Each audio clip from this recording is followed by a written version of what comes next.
Peppa Pig The Rain. The rain began on Monday, fine, cold rain. It tapped against the windows, ran down the glass, and never stopped. At first, everything seemed normal. Daddy Pig joked that it was perfect tea weather. Mummy put their boots by the door.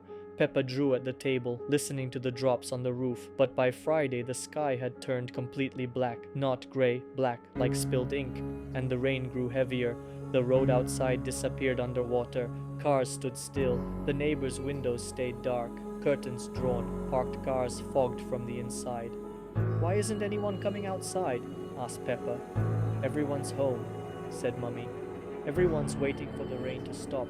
But her voice wasn't certain. No more post arrived. The lights in nearby houses stayed off. The TV only showed static, and in the flicker, a silhouette standing in the mist.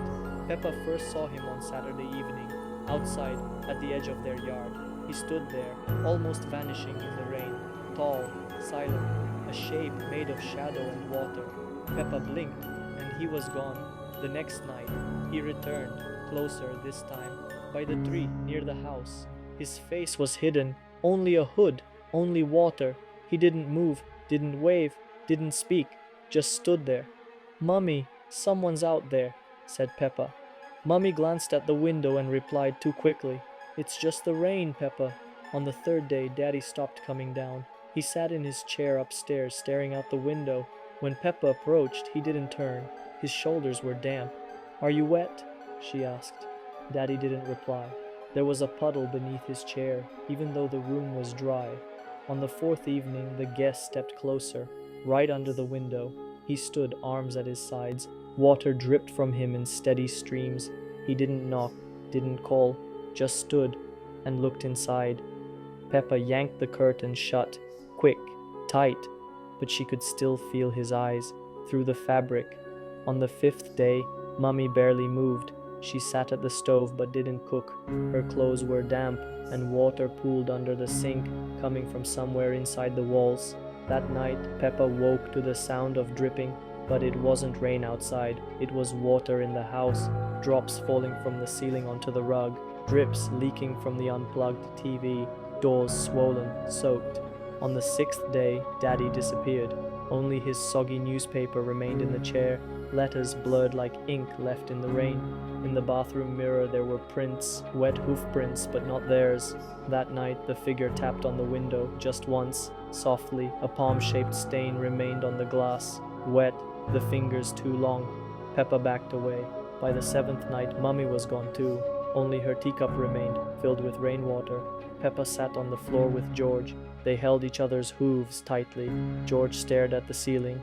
He didn't blink anymore. And outside, he stood, the guest, now closer, his face still hidden, but a smile appeared in the raindrops on the glass. Peppa closed her eyes. A whisper came, soft like rainfall, but inside her head. "I'm already here. You let me in." By morning, the house was empty. Outside, no one walked the streets. The sky was still black, and in the window sat a small plush figure, pink, with button eyes. It stared out at the rainy, hollow world, and the rain never stopped. Peppa Pig, the other George. The morning started strangely. Peppa woke up in her bed. Sunlight slipped through the curtains. Everything seemed normal, but the house was filled with an unnatural silence, the kind you feel before you understand it's wrong. She looked at George's bed, empty. Peppa went downstairs. The kitchen was silent. Cups were on the table, but no steam rose from them. The ladle was resting by the stove. No footsteps, no voices. "George? Mummy? Daddy?" No one answered. She began climbing the stairs again, and then heard a creak from the bedroom. Her heart started beating faster. The door was slightly open. Peppa peeked in and froze. George was lying in bed, blanket neat. He was sleeping, deeply, the dinosaur toy beside him. His chest rose and fell. His face looked peaceful, eyes shut. Peppa stepped closer. "George?" she whispered. He didn't respond. "Peppa?" A voice? She turned. George stood in the doorway. Also George, awake, real, staring at her with wide, frightened eyes. "Who is that?" she breathed. He didn't answer, just stared at himself, asleep in the bed. The one in bed began to move, sat up slowly, head tilted slightly to one side. A smile began to stretch across his face, too wide, too long, without blinking, eyes open, far too open. "Who are you?" Peppa shouted. That's George, but it's not him." The sitting George lifted his head. "I woke up," he said. The voice was correct, but somehow misaligned, like a recording slightly out of pitch. The real George took a step back. "He's smiling," he whispered. "He isn't blinking." Peppa grabbed her brother's hoof. They ran. On the walls, photographs, Peppa and George. But now on every photo, two George, one familiar, one slightly taller, always smiling. Downstairs, the windows were dimmed.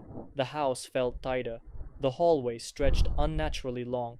Crumbs on the floor Peppa didn't remember. Doors now led to strange rooms. A bathroom without mirrors. A living room with 3 sofas, when there had only ever been one. They locked themselves in the closet. Peppa was trembling. "Say something," she whispered. I don't know who he is," George said. "But I'm real. I remember when you taught me to draw the sun with little rays, and he just lies there and smiles." Peppa nodded. "I know," she whispered.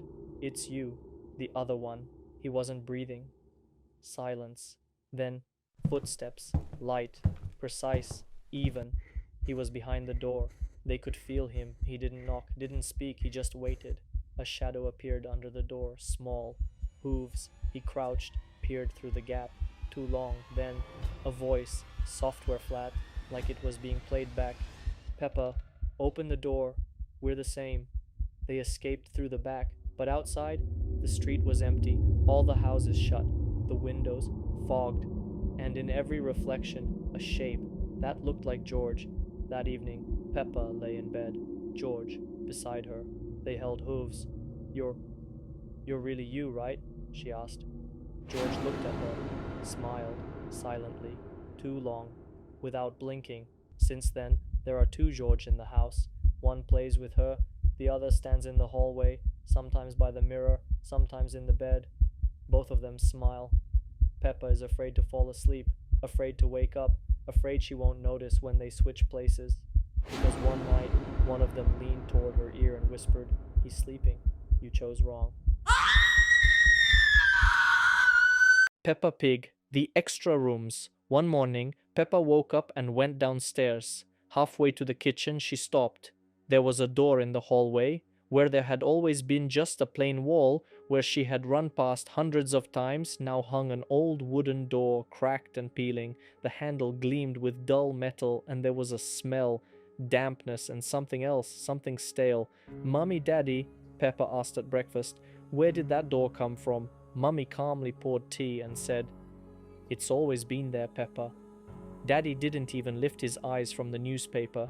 No one said anything more. After breakfast, Peppa and George carefully approached the door. Peppa placed her hoof on the cold handle and pushed. Behind the door was a room, empty, grey. The walls were cracked, the floor thick with dust. The air was heavy and damp, smelling like wet cloth. In the corner of the room lay an old battered ball.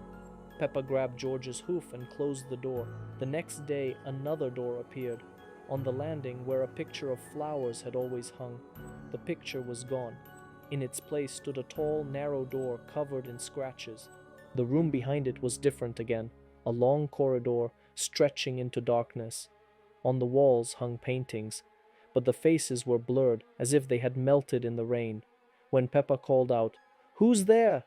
only an echo answered, but it was not her voice. It was as if someone else had repeated her words, twisted and wrong. Every day new doors appeared, sometimes tiny ones, as if for very small creatures, sometimes huge, twice as tall as Daddy Pig. Once they even found a door right in the floor. When Peppa opened it, a wave of cold, damp basement air hit her face. Old rooms began to disappear. One day Peppa went to find the bathroom, and behind the door was a dusty, windowless hall. Somewhere in the corner sat her old, forgotten potty. The house was changing. The walls seemed to breathe. The ceilings creaked. And in some of the new rooms, something moved in the shadows, very slowly, very quietly. But whenever Peppa looked closely, everything froze. When she asked Mummy, "Why is everything changing?" Mummy just smiled. "We're growing, Peppa." But her smile was too wide. and her eyes looked right through Peppa. Sometimes Peppa heard voices behind the new doors, thin, childlike. Peppa, George, but they weren't her friends. The way the name sounded was all wrong. On the sixth day, Peppa tried to open the front door, but outside there was no garden, no sunlight, only a dark, endless hallway, door after door after door, and in each room, behind the thin walls, something whispered. "We're alone here," George whispered. Peppa hugged him tighter. Suddenly, one of the doors creaked open just a crack. Something gray peeked out and quickly disappeared again. On the seventh day, their bedroom vanished. They woke up in a new room. The walls were unfamiliar, the ceiling too low. The windows showed not the street but thick, swirling gray fog. On the wall hung an old family photo, but instead of faces, only blank white patches. That evening they saw their parents. Mummy and Daddy stood in one of the new rooms, but their faces were different, as if someone had tried to recreate them from memory and got it wrong. Their voices sounded strange. "Welcome home." Since then, the pig family's house disappeared from all maps. No one could find it anymore. Peppa Pig The Wardrobe. It started with a sound, a small one, a gentle creak like someone moving in the dark. Peppa woke up in the middle of the night. The room was dark, only a faint glow of moonlight spilled through the curtains. She heard it again. Creak, rustle, very soft. Not the wind, not George. She looked at the wardrobe. It was closed, but it felt like someone was standing behind the door, listening. In the morning, she almost forgot. Almost. Until George couldn't find his toy dinosaur. He'd left it by the bed, he was sure. Now it was gone. Peppa looked under the bed, in the toy box behind the curtains. Nothing. She opened the wardrobe. When she pulled the handle, she felt a strange resistance, like something was gently holding it from the inside. And when it opened, it was darker than usual, and deeper. That night, Peppa woke up again, this time to a knock. Software. Hollow. Like something was tapping from inside the door. She didn't go near it. She lay awake until morning, unblinking. The next day, her socks were missing. Then, her notebook. Then, George's pillow. Something disappeared every morning. Nobody noticed. Her parents said, "You probably misplaced it." But Peppa knew the wardrobe was taking them. She started tying the doors shut with string each night, knots tight and careful. Each morning, the string was undone, the door opened just a little. On the fourth night, George began whispering strange things in his sleep, words, phrases. "He knows I'm here. He promised to show me the toys, and he said you're coming too." During the day, George was quiet. He stared at the floor, sometimes straight at the wardrobe. On the fifth night, Peppa woke to silence, complete heavy silence. She looked toward George's bed, empty. His blanket was folded. On the pillow, a drawing in chalk, a shadowy figure standing inside the wardrobe. On the floor, small hoof-shaped prints leading into the dark. The door stood wide open. Mummy said George had gone to visit his aunt. Daddy smiled, but his eyes were distant. Peppa tried to explain. No one listened. Even at school, no one remembered George. Susie said, "You never had a brother, Peppa. You must be imagining things." She came home, sat on the floor, and stared at the wardrobe for hours. Inside, silence. But if you listened long enough, you could hear breathing, slow, sliding. On the final night, Peppa blocked the door with a chair, wrapped tape around the handles, slipped a note under her pillow. "If I'm gone, he took me too." She woke up to a rustling sound. The chair was knocked over, tape torn, the wardrobe open, very wide. Something cold spilled out of it, and two small hands, pink, familiar, copied from her own. In the morning, the room was empty. One bed, one chair, one open wardrobe, no toys, no footprints, no Peppa. On the wall above the bed, a message scratched into the paint. "Now they are mine." Peppa Pig, too many Peppas. One morning, Peppa woke up and saw herself exactly the same, standing in the corner of her room, just watching unblinking. Same pink skin, same red dress, same bow, but the eyes slightly darker, like dusty buttons. For a second, Peppa thought it was a mirror, but there was no mirror there. The second, Peppa blinked and calmly walked downstairs as if everything was normal. In the kitchen, everything seemed fine. Mummy was setting the table. Daddy was reading the newspaper. George was playing with his toy. "Good morning, Peppas," Mummy said. Peppas, plural. No one seemed surprised. No one asked questions. Two Peppas sat at the table. They ate the same way, chewed in sync, drank with the same tilt of the head, except one of them was staring at the other, constantly, without blinking. The next day, Peppa woke up, and now there were three. One stood by the window, another lay in her bed. The real one had woken up on the floor, wrapped in a blanket. Now no one could tell who had been first, and no one asked. At breakfast, the three Peppas sat together. One ate, one smiled silently, one just sat with her eyes closed and mouth wide open. Every morning a new one appeared, always quiet, always suddenly. They didn't speak, they just watched. Each one stared, at the others, at the real one, waiting. By day 5, there were 5 Peppas, lined up on the stairs. One stood ankle deep in the bathtub. The mirror was covered in prints, tiny hoof prints. Silently, at night, soft sounds came from the hallway, like someone crawling and repeating a name. Peppa, Peppa, Peppa. The real Peppa started hiding. She didn't sleep in the bed anymore. Ate at night when the others weren't watching, erased her name from her notebooks, tried to make sure she was still herself, but the mirror more and more often showed someone else. One day she tried to run, opened the front door, and another Peppa was already standing there, staring, smiling, but she had no eyes, just black hollows. A piece of fabric hung from her mouth like a broken toy. Peppa stepped back. The door shut on its own. Mummy didn't say new things anymore, only the same phrases on repeat. Everything is fine, Peppa. Everything is fine, Peppa. Everything is fine, Peppa. Daddy sat in his chair, patting one of them on the head, but Peppa knew. He didn't know which one. George played with 4 Peppas at once, each holding a toy, all saying, "We love you, George. We love you, George," he cried. One morning Peppa woke up and didn't recognize anyone. The room was filled with herself. They sat on the floor, on shelves, under the bed, some faceless, some soundless, some stared directly at her.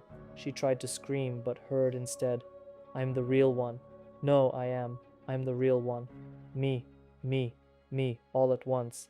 That night the lights never turned on. Peppa looked into the mirror one last time, looked at herself, and didn't recognize the face. In the reflection there were 9 Peppas, but none of them blinked. The next day the house was quiet. From outside everything seemed normal. The family at breakfast, silence, perfect order, and Peppa sat at the table, now in every room, and no one asked which one was real anymore, because the real one was gone. Peppa Pig, the 5th room. The Pig family's house had always been the same: a kitchen, a living room, a bathroom, and 2 bedrooms upstairs. Peppa knew every step, every creak in the floor, every spot on the wall. But one morning, as she was heading down to the kitchen, she stopped. Between the staircase and the fridge stood a door, narrow, grey, no handle, just a door. Peppa froze. It had never been there before. She called for Mummy. Mummy, without turning away from the stove, calmly replied, "That door has always been there." But her voice sounded just slightly wrong. Peppa came closer. There was no lock, but the door wouldn't open. The next day it was there again, and this time slightly open. Peppa slowly peeked inside. Darkness, emptiness, the smell of damp and old cloth. The walls, rough like concrete with long cracks. On the floor lay a toy, software, dirty, a copy of George's dinosaur, but not green, grey, and its eyes didn't match. One was glass, the other just a button. Peppa closed the door. Each day the room changed. A chair appeared, then a table, then footprints in the dust, small, hoof-shaped, leading in and out. Sometimes Peppa heard creaking, day or night, once laughter, thin, childlike. She thought it was George, but George was sitting by the window, drawing. He didn't even look at her. When she told her parents, Mummy said, "You're probably just tired," and Daddy quietly added, "There's nothing there." He no longer looked toward that side of the kitchen. On the fourth night, Peppa woke up. Her window was open even though she hadn't touched it. On the floor lay a piece of paper, a child's drawing. It showed her room and the new door. Beside it, a figure, small, dark, faceless, a single line written underneath. I'm already here. In the morning, Daddy went to work and never came back. Mummy washed a cup and stared at the wall. Peppa asked where George was. Mummy smiled. He's playing in his room. Her voice was flat, empty, but George wasn't in his room. His bed was neatly made, his toys were in place, silence, and the fifth room's door was wide open. Peppa stepped inside. Inside it was different. A hallway, too long, too narrow, gray walls covered with children's drawings, all the same, a house, a sun, and a black figure next to Peppa, always getting closer, with each drawing, closer. George's shoes lay on the floor, wet, not muddy, as if he'd been standing on the damp floor for a long time. The light bulb flickered. Behind her, a soft click. The door closed. The next day the house was calm. 2 bedrooms, a kitchen, a bathroom, a living room, 4 rooms, as always, no extra door. But if you stand by the wall between the stairs and the fridge, if you press your ear against it, you might hear soft footsteps, scratching, and a voice that sounds almost like Peppa's, calling your name, slowly, as if learning how to speak again.